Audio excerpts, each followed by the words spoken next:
आप सब जानते हैं कि कल दिल्ली फाइनेंस डिपार्टमेंट की एक रिपोर्ट आई है जिसको मीडिया के बंधुओं के माध्यम से हम सबसे अवगत कराया गया है।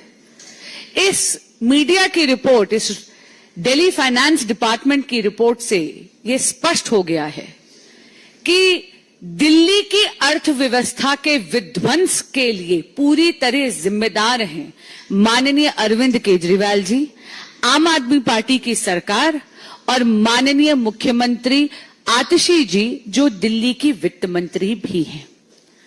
अचंभे की बात है, 31 साल में पहली बार दिल्ली का जो बजट है वो डेफिसिट में है, यानी घाटे में है, और छोटे मोटे नहीं, 7,000 करोड़ रुपए का डेफिसिट है। इसका क्या अर्थ हुआ?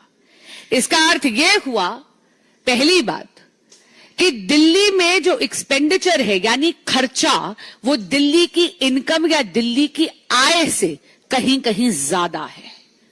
इसका एक और बहुत ही संगीन पहलू है कि ये डेफिसिट जानबूझ के हुआ है।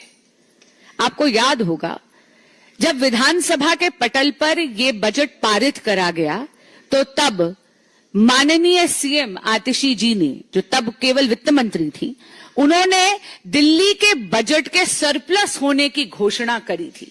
बड़े बड़े दावे करे थे कि दिल्ली के पास फालतू पैसा है। लेकिन आप ये देखिए कि इसेंशियल इंफ्रास्ट्रक्चर प्रोजेक्ट्स जैसे कि दिल्ली में अस्पतालों की मरम्मत, नया कोर्ट कॉम्प्लेक्स बनाना, सैलरीज देना कर्मचारियों को, कर्मचारियों की पेंशन और इस प्रकार के ऐसे कई बड़े खर्चे, इनका बजट में प्रावधान ही नहीं करा। They did not make provisions for over 7,000 crore rupees in the budget of Delhi. ये जानबूझ के करा गया क्योंकि दिल्ली सरकार ये झूठ फैलाना चाहती थी, जनता को भ्रमित करना चाहती थी कि दिल्ली के पास सरप्लस पैसा है। अगर आप देखेंगे तो आम आदमी पार्टी की सरकार ने जानबूझ के दिल्ली के अकाउंट्स फज करे हैं। इसलिए आज हम इस अकाउंट फजिंग की और दिल्ली के बजट की सीएजी से ऑडिट और जांच मांगते हैं और जांच के बाद कड़ी से कड़ी कार्रवाई हो, इसकी मांग रखते हैं।